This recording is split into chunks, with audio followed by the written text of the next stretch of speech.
Bismillahirrahmanirrahim. Rabbi shrah li sadri wa yassir li amri wahlul 'uqdatam min lisani yafqahu qawli. In the name of God, the most gracious, the most merciful. This is a prayer that I read from the Quran. It was a prayer that was read by the Prophet Moses, asking God to open his heart and to be able to speak in a way that people understand him. And I was just joking, with some people earlier that I wish I had arrived at a place where I could do like a TEDx talk where people walk around, and they're so free-flowing. I don't need my paper, right? Not quite there yet. So I will be relying on my notes. And just wanted to start out by saying greetings of peace to all of you. Assalamu alaikum. And I'm just really honored and thrilled to be here today. It is really like a full circle moment for me. And Chloe, thank you for the walk down memory lane and for sharing some of the things that I'm sorry are not in my bio. but they ought to be. I'm so grateful to you, Chloe, and I'm so grateful to Hannadi for stepping in to take the responsibility for crafting and curating this program, and to Henry and Daniel. Right? Did I get your? Daniel, the person I met who's doing operations. Yeah, and just the whole ICNY team, thank you so much for everything you've been doing in your persistence to lift up faith leaders' voices. And I also want to thank my team at the Civic Engagement Commission, including my team members, Benjamin Solitaire, who is a senior advisor in the commission and who you'll have a chance to get to know a little bit better later on today. And in the workshop on participatory budgeting, Oscar Romero, who is our Chief Information Officer and works with our digital equity team to promote more equitable engagement online. And want to thank Anna and Carmen. I think they are in the room, I'm not sure.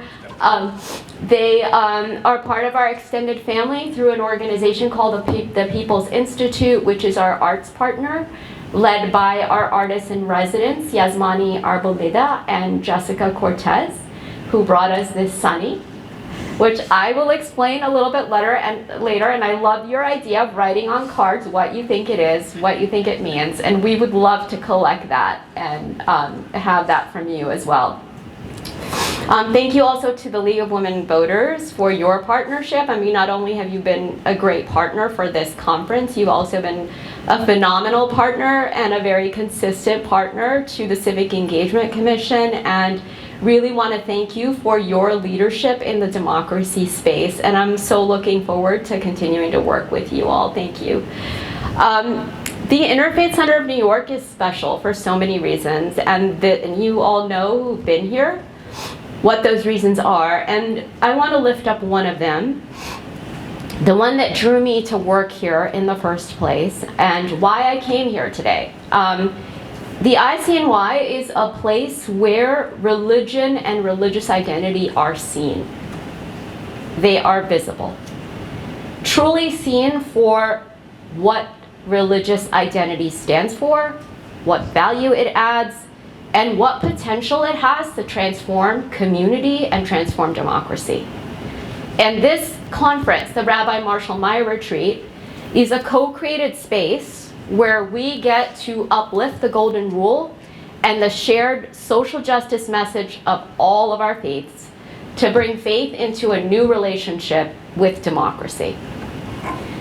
What does it look like and feel like to live the best of our religious traditions with the best of democracy?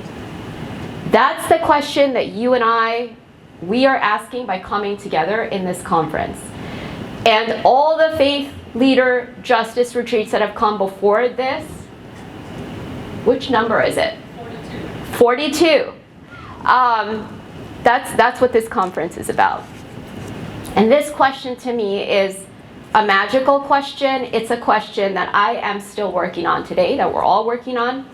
And for me personally, it's about how to authentically be who I am as a Muslim American leader, as I work in city government, running the Civic Engagement Commission.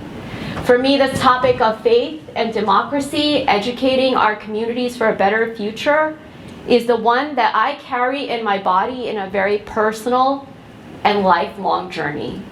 To me, democracy, the way Chloe said it, is a practice of daily living, right? Democracy is always becoming, just like I and we all are always becoming. The promise of democracy is that people have power, and people are in charge of government. They sit at the top of the organization chart, and they have the power and voice to decide who is elected and speak up about what decisions our elected officials make. In a democracy, people have say on whether your child has access to nutritious food in schools, whether the snow gets shoveled on your street, what happens to rats in your neighborhood, whether you get health care, whether there's a liquor store, a marijuana dispensary, a homeless shelter, or affordable housing that's going to go up in your street. The people and government coming together in partnership is what makes democracy real. The promise of democracy is in the people who voted in November 2018 to create an office like ours, the Civic Engagement Commission, a space that I have the honor and privilege to lead, where we get to build trust through programs like the People's Money, citywide participatory budgeting. We help voters with limited English to vote in their language. And the promise of democracy is in initiatives like Executive Order 7 that was signed by Mayor Adams in 2022 to establish an Office of Faith inside city government. The promise of democracy is also in New Yorkers voting to create the Mayor's Office of Racial Equity. But these changes didn't come overnight. They came because of long years of organizing and being at the table and speaking up. Faith leaders organized and spoke out for decades, and you all collectively achieved public school holidays like Eid, Diwali, Lunar New Year. It was your power that did this. Because you all organized an agenda for change, Mayor de Blasio appointed for the very first time a clergy advisory group and announced a Center for Faith and Community Partnerships. Offices in city government happen in different ways, right? Like I just told you about voters creating the Civic Engagement Commission, mayors can announce offices, and there's different ways to announce offices. So Mayor de Blasio announced the office. Mayor Adams went one step further and codified this office using through Executive Order 7, which means that this office cannot be disbanded unless a new executive order is issued. So Pastor Monroe's, how many of you know Pastor Monroe's? Oh, Pastor Monroe's, who runs the center. You'll have to get to know him if you don't already know him. He has all developed an enormous, wonderful programs. He has a long history of working in this space of faith and civics, but he has programs where you can get involved and have a voice on affordable housing, mental health, youth violence. There are working groups. So your voice and your power can keep on changing our city. So just think about this for a moment, right? In a democracy, right, we are sitting here in New York City. How awesome and how special is it that regular people like you and me get to have a say in government? How does it fill your heart with joy to know that your voice is special? It matters, and your ideas are going to be heard. Can you imagine a democracy where everybody knows that their voice is going to be heard? That their voice matters? That we're all going to work together and listen to each other's voices? And we're going to make decisions together that take care of you and me, and it doesn't just stop there, right? It is about the people we all love. So democracy is about love. It's about loving our neighbors. It's about loving the people who are most vulnerable in our community. The elders, the youth, the neighbors, right? People with minority identities, whether that be religion, whether that be race, ethnicity, sexual identity, and so many more. The greatest of all time, who is that? Who is the greatest of all time? Muhammad Ali. May God rest his soul. Said the man who has no imagination has no wings. Imagination is the key to democracy. Imagination lets you soar high. Imagination gives you the courage to rise beyond the present, to see the light in a tunnel. Imagining the kind of democracy we want, even if it feels like a mirage, is how we will fly towards it. And it was this journey of imagination and flying that literally brought me and my family here. In the early 1970s, my father was aspiring for his dream and flew from India to New York City to become a graduate student right across the street at Columbia University to achieve a master's in child psychology. In August 1976, my mother, my sister, and I, we also boarded a plane and we followed him here, getting him here in the heat of New York City summer, right? And I remember one of the first meals I ate when I was 8 years old. And that meal was spaghetti and meatballs, right?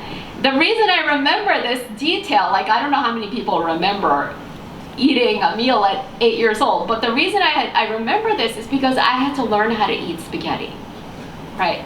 In India, we eat with our hands. Like that's, I mean, it's different now, but when I was there, when I lived in India, and even at home now, we eat with our hands, right?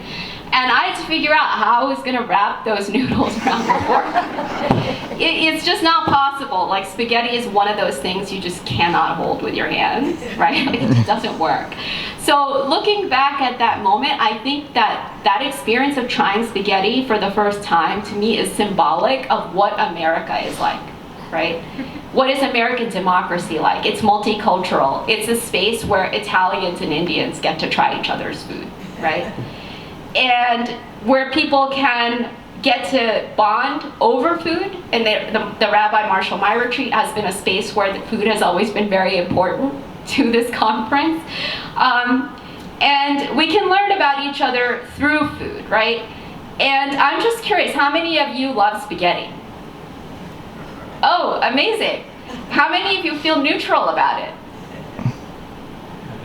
Yeah, I'll raise my hand there. How many of you dislike it? There, we've got, this is a perfect segue into what I'm about to say. You know, our likes and dislikes are not constant, right? Like we might like something as a child, but dislike it as an adult. So that's what it's like for me. Like I love spaghetti, pasta, like I love those things when I was younger, but I don't really eat those things too much anymore. And it's hard to know like how I might get into a conversation with a friend or a neighbor or, you know, one of you about spaghetti, right? And you might say to me, like a lot of you did, you really love spaghetti. And what do? Should I stay excited about it? Should I tell you how I personally feel about it? Would it seem rude to you because you love spaghetti if I tell you that I don't like it, right? And I really don't want it? And Addie, I hope it's not on the lunch menu today. Could I ask you, like, is there some other food that we could enjoy together, right? And I really don't want to offend you, including anyone here who loves spaghetti. Can we coexist and eat together if I don't like spaghetti and you do? And what if there are lots of people, like there were in this room, who love spaghetti and we have to make sure that we feed them? So a lot of spaghetti gets made, right? And at the same time, there are a small number of people who don't really like it. And they start to feel like there's no options for them. What do we do to make the people who don't like spaghetti feel welcome? And what if people's opinions on spaghetti depend on their age, the time of year, the culture they're from? How do we create a meal that we can all enjoy? And what if in some parts of the city there's like lots and lots of spaghetti and that's all people can get, and other parts of the city there's lots of options? These are simple questions, and yet asking these kinds of questions is what democracy is about. Growing up, I used to hear the word melting pot a lot to talk about democracy. Then I used to hear the word salad to talk about how it's a multicultural democracy. And I think it could also be like spaghetti. It's messy when we don't know how to eat it, and we don't know how to talk about it, when we don't like it, when others like it a lot, and when we need to give people options and choices when they don't want to have it. The year I came to America in 1976 also was the year that Jimmy Carter became president. I'm dating myself, so now you can do the math and figure out how old I am. Just last month I was on a flight and I discovered the documentary Carterland. I don't know if people have heard of that documentary. I learned things I never knew about President Carter. For example, how many of you knew that solar panels were installed at the White House in 1979 when Carter was president? Raise your hands high. Amazing, that's really great. Some of you knew that. He added funding. How many of you knew that he added funding into the budget for research on renewables and offered tax breaks for solar power? Amazing. He set a goal by 2000 that the country's US needs, 20% of the US energy needs should be filled by renewables. That was for the year 2000. The next president, Ronald Reagan, what did he do? For those who know the history. Bob. Completely, and I was actually running a alternative energy program, Houses of Worship and organizations in Brooklyn, Community Cooperative, funded under the Carter administration at that point in time.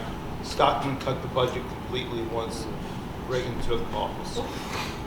Thank you. Yeah, for those who didn't hear, President Reagan removed the solar panels in 1986 and eliminated the tax breaks. Solar panels didn't come back to the White House until 2003 under President Bush, but no one knew about it because it was not publicized. And President Obama brought these back in 2013, and his administration took the step of also speaking about it publicly, talking about the importance of the White House leading by example. And sadly, I was looking into, as I was doing my remarks, I was curious, like what percent of US energy is renewable energy? And in 2023, it was 10%, which was half the goal that Carter had set for the year 2000. And we're in 2023. So what if more people knew about solar panels and solar energy, and more people wanted to support leaders who invested in it? Could we have been in a different place today, right? Solar panels, they're just like small things, a couple of little panels on the White House. But these small decisions, they have consequences for our planet and for future generations. In a democracy, a leader is important. I mean, a leader is responsible and accountable for sharing information with the public. A leader who shares information has accountability. But what happens in a democracy when information is controlled? And what happens when the public doesn't know about something that's happening in the White House that's being done by their leader that they are ultimately paying for? In a democracy, we need unfettered access to information that is free, honest, and accountable to the public. Terry Tempest Williams says, "The human heart is the first home of democracy. It is where we embrace our questions. Can we be equitable? Can we be generous? Can we listen with our whole beings, not just our minds, and offer our attention rather than our opinions? And do we have enough resolve in our hearts to act courageously, relentlessly, without giving up, ever giving up? Trusting our fellow residents to join with us in our determined pursuit of a living democracy." All the questions that I asked about spaghetti, about solar panels, all of these questions, they're in my heart, and they're your hearts too. These tests of democracy are real. It pained me, it continues to pain me daily, that our systems of governance at large are struggling to meet the needs of the most vulnerable people in our communities. It pains me that we live in a city where you and I cross paths daily with people sleeping in subway cars because it's too cold to sleep on the sidewalk or too hot to sleep on the sidewalk. There are children in pantry lines, people who can't afford mental health treatments. How did we get here? And how do we do this work of realizing the promise of our democracy? What you and I do when we feel heavy-hearted and broken-hearted about democracy, it really matters. It's hard to have hope when we have heavy-heartedness. We feel cynical. We feel despair. We stop listening to people. We stop connecting. We lose faith in the power of the human voice and human agency to be movers and owners of change.